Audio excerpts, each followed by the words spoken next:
Paint correction and paint touch-up. What's the difference? We're going to find out today so you can decide what you actually need.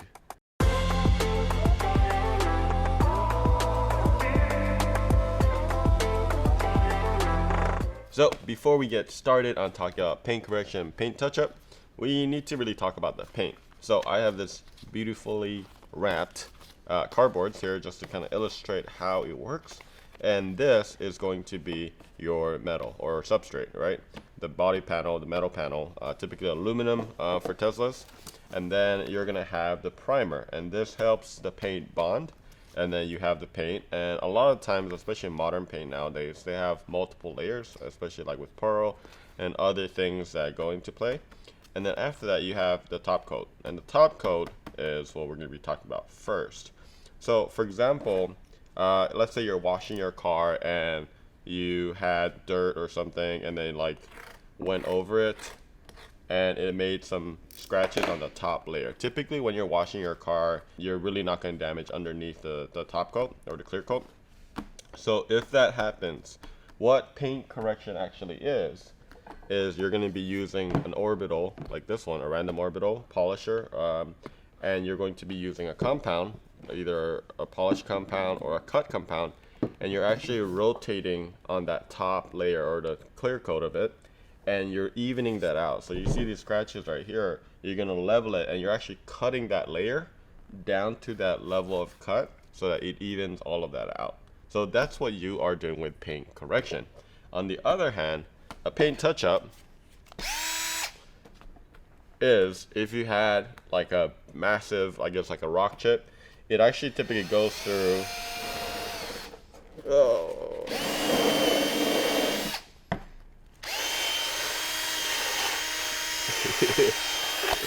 Okay, it doesn't go through the metal, but it does go through the clear coat, the paint, and sometimes a primer, and a lot of times a primer, and then you see the metal. So when you see a paint chip, it's gonna look really obvious, right? It's because you see the paint and then you'll see the metal, so there's a big contrast.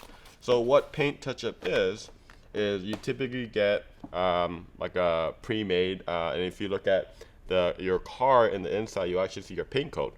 And once you get that, what you're going to be using is you can use a syringe, a brush, or whatever applicator you need, and you're going to fill this in all the way. So once you fill it in, you're going to have excess like that. And what you want to do is once this is good, and let's say this is dried and that's the paint, you want to kind of, well, that's way too much. So if you did that, that will not look good because you'll just have a blob. But what you're doing is you're pretty much molding that in and filling that in, and obviously if that was blue, that's what it would be. And then after that, you level it, and the way you level it is there's a lot of ways. You could use razor blades to kind of level that out, or and then you could also use sandpaper. So typically you always want to start with a lower grade, so I like to start like 1,000 or 1,500. I use this block from the KX sticks, and you put it and then you go over it, you level it down, and then after that you go with a finer grit like a 3,000, and then you use wet sanding all the way down, and then after that you use a polisher like this, and then you polish it, and then you finally get the result. And this process can take more than one time, so it is a laborious process in a way, and you have to let it dry every single time you do that process. So that's what paint touch-up is. It's a very different part. Again, paint correction, you're working with just this top coat and clear coat layer, whereas a paint touch-up, you really are going through all this three and you're filling that gap in, that hole, or whatever that is. So hope that helped. We're gonna go talk into more detail about how that works, and we'll start with paint correction. So the first reason why you would probably have to do this is just age. You know, with time, you get scratches, micro scratches here and there. Other, main reasons to expedite those scratches is going to be if you go through car wash a lot. It really is bad for cars just because it's very abrasive. A lot of times there's a lot of dirt, and then as it does that, it creates those swirls and so on. Just improper washing, maybe you had some dirt on your microfiber mitt and you were going around it. That can also cause scratches. Drying can cause scratches. Really everything can cause scratches. So this is a Tesla Model S that we're going to be looking at, and I can use a meter over here, and this is 133, and then over here it's about 119, so it's a little bit different. But what you want to do is first you want to wash the car, and then after that you want to do a little clay barring. So I'm going to clay bar this. This is just a degreaser and a clay bar lubrication. The main thing with clay bar is you definitely need lubrication. That is the way. I'm just gonna buff it out. Alright, so let's talk about the paint now. So you can see right here, this is the truth light. And if I put the light in a distance over here, man, you start seeing all this crazy swirls. You see all this, we call it spider webs, all across. There's some etchings here. There's like etching right there. Some etching, some chips all over the place, some etchings here and there.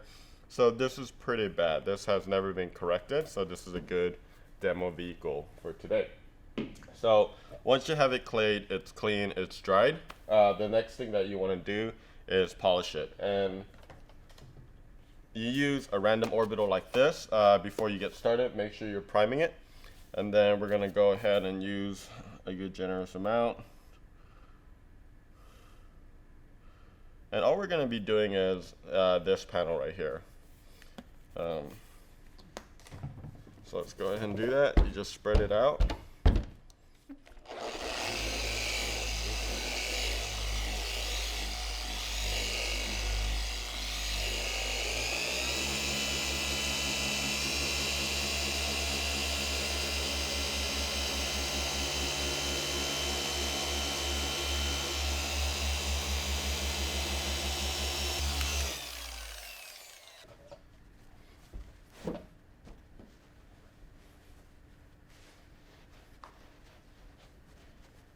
So, look at the difference already.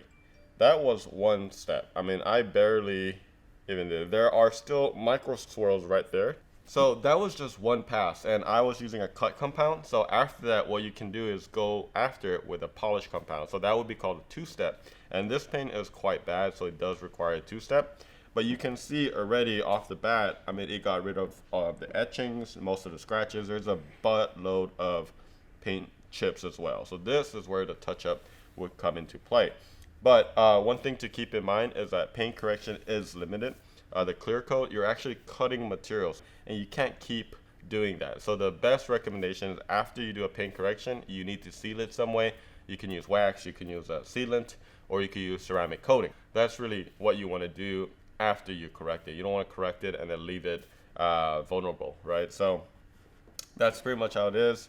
We're going to talk about paint touch-up, which is what we're going to be working on. Some of this, like that's a paint touch-up, that's a paint touch-up, like that's a paint touch-up. If you look at this panel, it's really obvious to see. There's a lot of specks everywhere. This is a 2016, so it's going to have that. Unfortunately, it didn't have paint protection film or anything like that. We bought this used, but you can see it like right here. This is black, so it's really easy to see. There's a chip, chip, chip, chip, chip, chip, chip, chip, chip, chip everywhere, right? So, honestly, the worst one that you'll probably see is this one right here.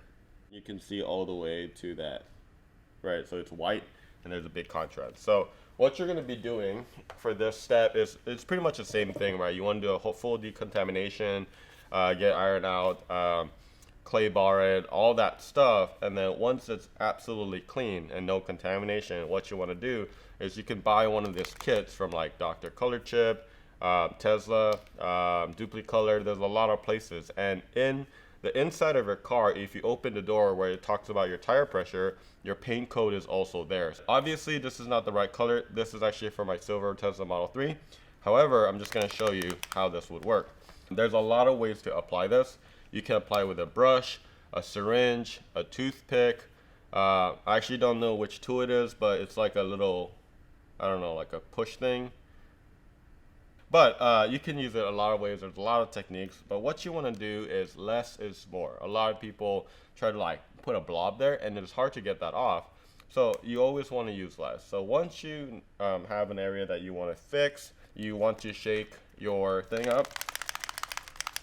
And then after that, this is a brush. And then once you open it, you'll kind of see this. This is a brush. And you definitely need steady hands. Already had coffee, so I'm a little unsteady.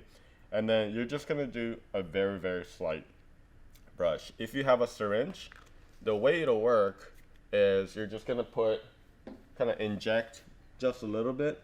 And then after that, what Tesla says is to kind of smear it in. That's one way you could do it, or you could just kind of push it in there. And once that's done, it's going to bubble up a little bit and it's going to dry. And that takes a long time. Again, this is another reason why you don't want to put too much, because it takes longer to dry. Once that's dry, what you're going to be doing is you're going to wet sand it. So wet sanding, you just use water and then you use different grits of paper. I typically start at 1500. And I like using the KX sticks, and what you do is you wrap it around, and obviously it'll be a little smaller. And then you could level it based on what part. And then you're gonna try to go in one motion very, very lightly, and then up and down, and then create like a little hex. And then after that, you're gonna use the 3000 grit paper and do the same thing. And then once you do that, what you're doing is you're gonna level it out again. And then lastly, I just showed you about the polishing part. You want to use a polishing compound, and then you can do two-step and then just clean that up. And after that, honestly, in a black car, you'll be able to really do a good job of correcting it or paint touching it up. One thing to keep in mind is the expectations of a paint touch-up. A lot of people think if you do it, you won't be able to see it. We call this a 1-footer or 2-footer. What that means is at this distance, you'll be able to tell that it is actually a paint touch-up.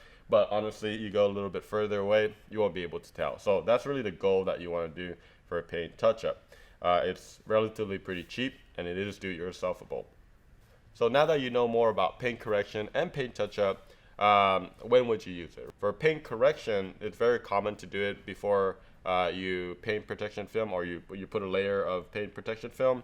Or even ceramic coating. That's really needed, because what you're doing is you're sealing it. You don't want to put ceramic coating if you don't correct it. For paint touch-up, it depends, right? Some people deal with chipositis. They're not able to live if they see chips. So if that happens, you definitely should do it. If it's to this level, I'm not going to be able to fix hundreds of chips. So just go for the bigger ones that's really an eyesore. It's very common too to do a little bit of touch-up before you put film, so that you're no longer getting damaged. So if you are to avoid paint chips, the thing that you want is paint protection film. And then as far as swirls and stuff, definitely you want to seal it up with like ceramic coating or sealant or wax afterwards to keep that nice wet look and pristine look without scratches. So hope that helped demystify those two. If you have any questions, please let us know in the comments below. We're coming out with videos every single Monday and every single week, so please subscribe to our channel. We're going to come out with more content. We'll see you next time.